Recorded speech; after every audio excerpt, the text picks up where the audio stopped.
Good morning. Welcome to day 63, Thursday, June 11th, 2026. The sun is coming up. We're getting our last looks at Rio Grande Pyramid in the window. A little after 6 o'clock. A lot of wildlife grazing. Got a bit of an earlier start today with town on my mind.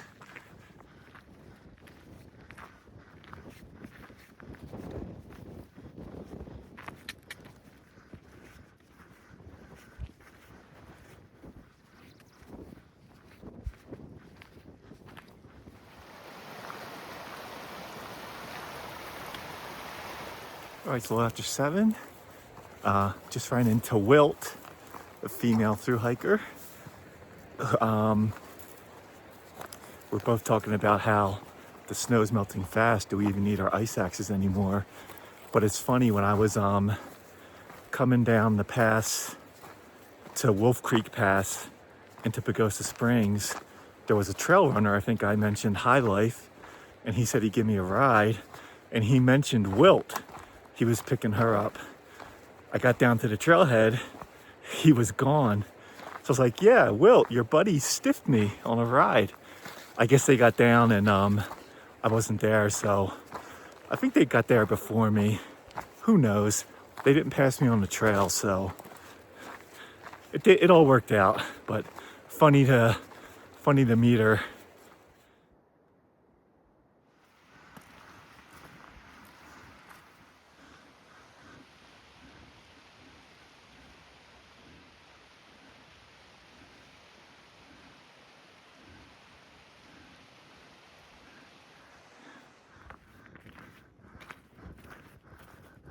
All right, we're back in the sun finally.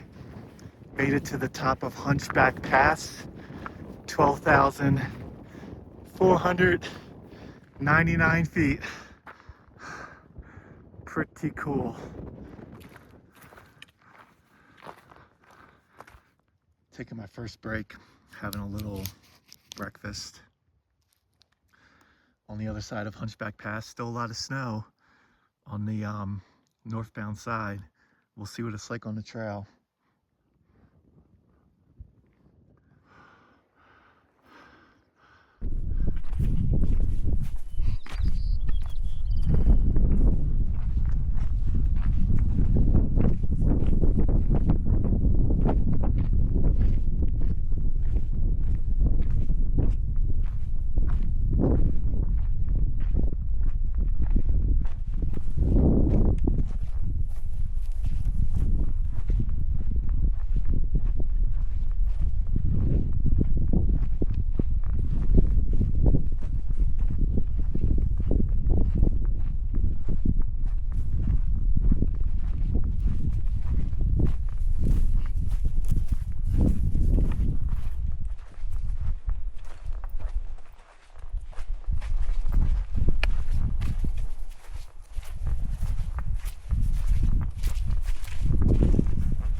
Snow's not too bad, a few snow patches, but looks like we're heading down there. I see a trail down there.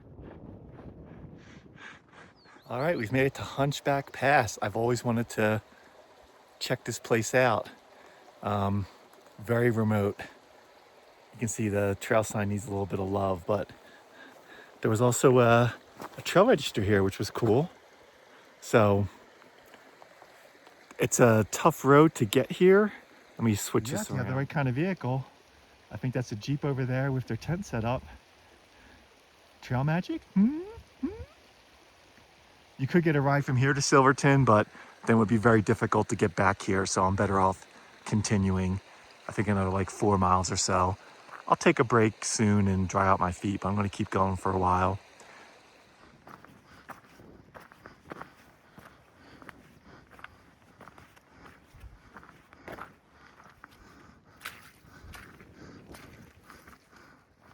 There's an old mining cabin there. Some thru hikers have stayed there for shelter. Pretty cool. Like Beartown used to be a mining thing here.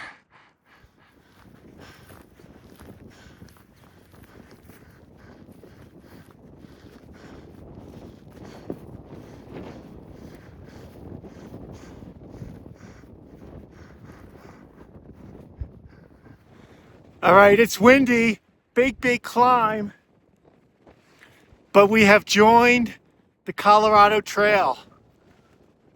That's pretty cool. So it'll be the CDT and the Colorado Trail together for I don't know how many miles, for a while. It's supposed to be better maintained. We'll see.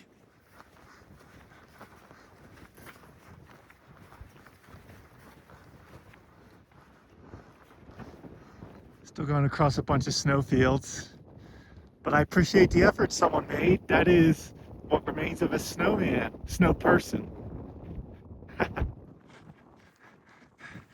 Okay, just passed a couple of backpackers.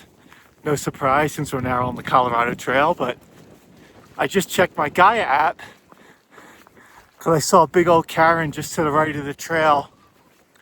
We're actually crossing over the Continental Divide right now. We're back on it briefly. Kind of very close to it for a while.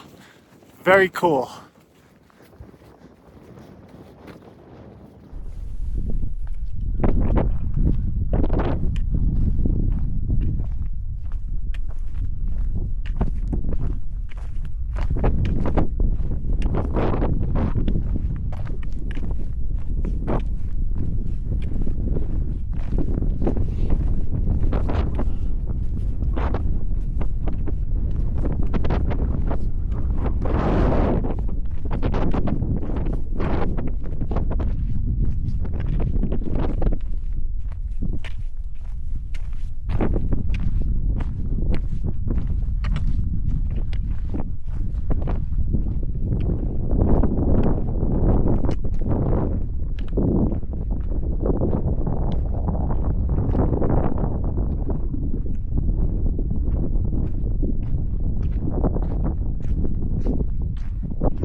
Here's the trail to my right at that cairn.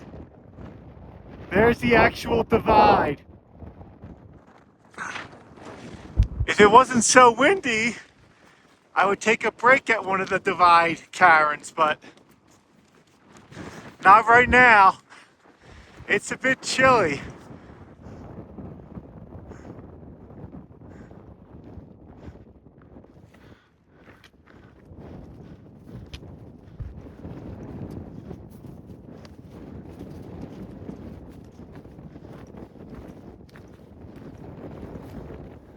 Okay, I have about 1.5 miles to the trail junction where I will exit the CDT to go to town.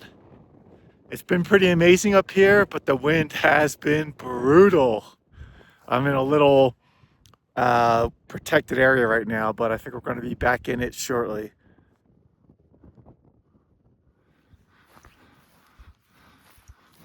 Okay, I've made it to the junction where I'm going to exit the CDT, leave the red line. I will come right back to this spot when I come back from town. So I'm going to be heading down that way, Cunningham Gulch, and the CDT goes that way. At mile 948.1. Goodbye, CDT. See you soon. Okay, so now we're on the Cunningham Gulch Trail.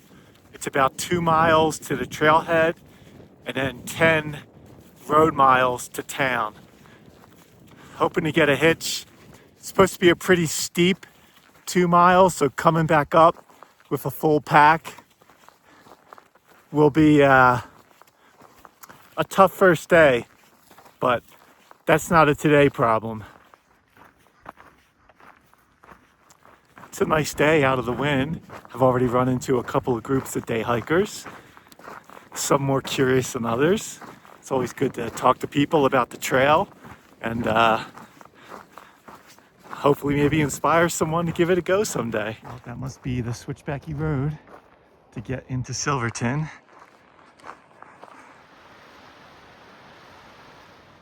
Okay, we've made it to the Highland Mary Lakes trailhead.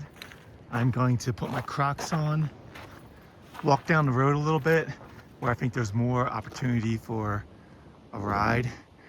There was a couple with some dogs coming down.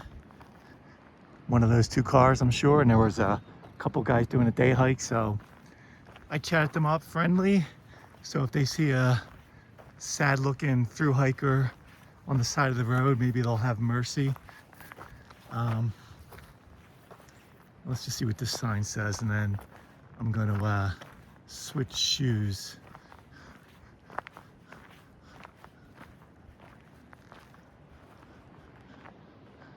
All right, that's an interesting stash. Why not just leave him in the car? I don't know. Okay, so it's about 12:30.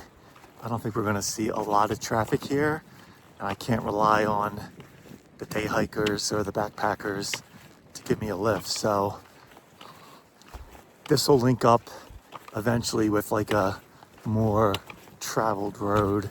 So at least when I get to that junction, just give me more opportunities to get a ride into town. Making my way down the road. There's a few more cars parked down there. That's always encouraging. A few more chances for a ride. It's probably going to be tricky getting a ride back to the trailhead. The road's kind of rough. We'll see. That is not a problem for today. Okay, so 4-wheel drive got to that point. I don't know, maybe a mile into the road walk. But looks like there's designated camping here.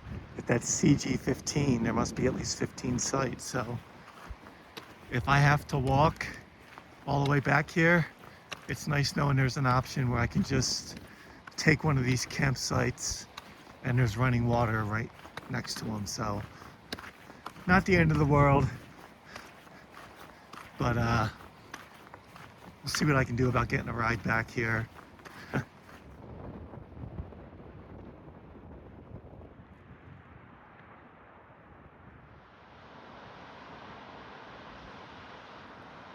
No luck with a ride yet. 2 cars passed me going in the way into town. One waved, one didn't even stop. Yeah, what a bummer. So many roadwalks I've been on where I'm on a continuous footpath and people pull over and I don't even have my thumb out and they offer a ride. The one time I'm looking for that, nothing. So I think halfway through this 10-mile road walk, maybe the road gets a little more traffic. Or I'm just gonna have to walk all the way into town. What other option do I have? So, at least it's not sweltering hot. And I mean, so far it's been mostly downhill. It's gonna be quite a different story if I have to walk all the way back to the trailhead, but sometimes that's just the way it goes. I'll just ration an extra day and my first day out of town will just be to get to one of those BLM campsites. There's a sign for Stony Pass. I think once we get back on the trail, we actually maybe go over Stony Pass. Maybe. I gotta figure out if I gotta make a left here or go straight. Okay, after about 3-4 miles of a walk, I finally got a lift into town. So we're gonna go check it out and get some real food.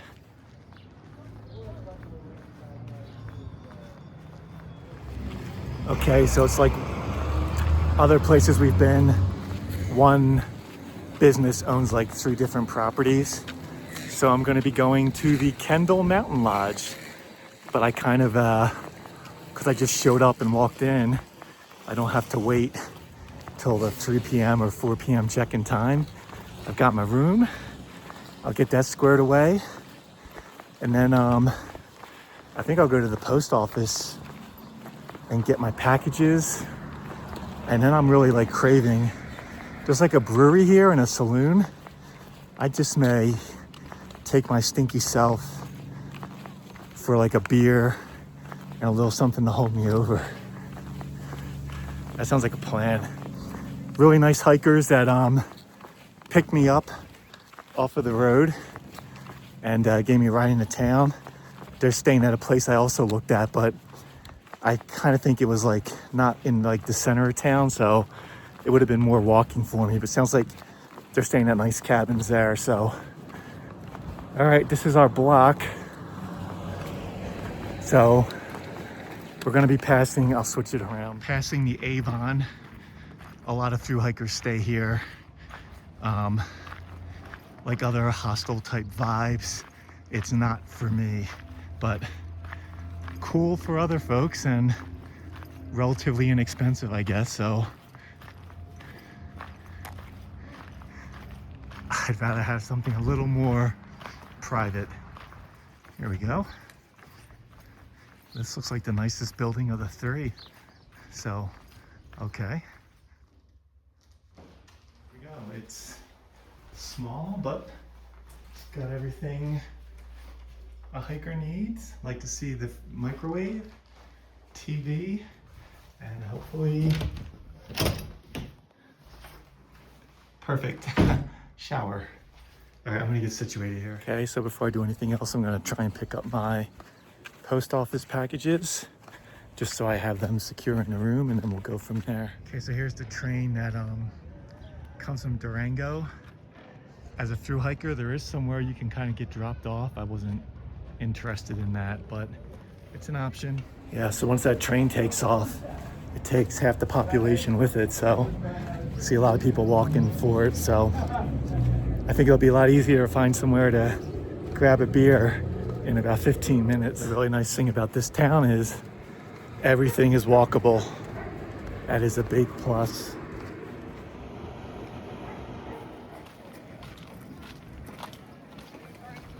Just walking down the street with my post office packages, someone yelled out, "Thirsty!" So it's the guy who doesn't have a trail name, but I've seen him a bunch this segment. Now we're gonna go check out the grocery store and the hardware store to see about propane and groceries. There are some comments on Far Out that were saying, check out the hardware store first. They might have better prices on things, but we'll see.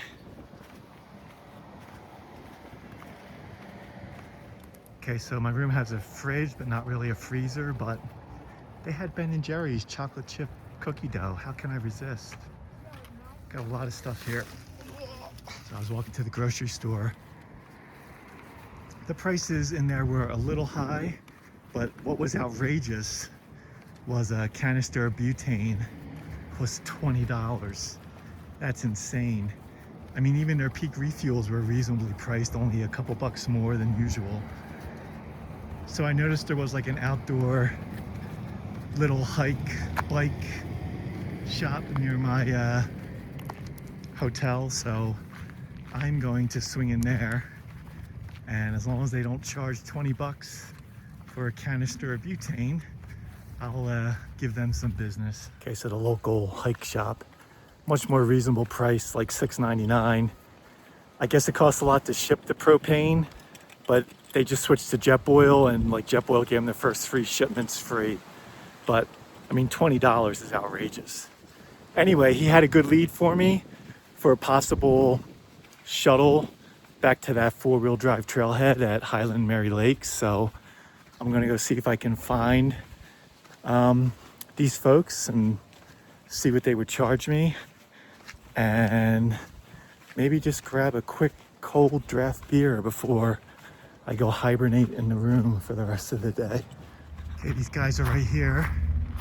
San Juan Backcountry. That's a promising name. We'll see what they can do. I just had a quick beer at the brewery. Chatted up with the owner for the past half hour. Really nice guy.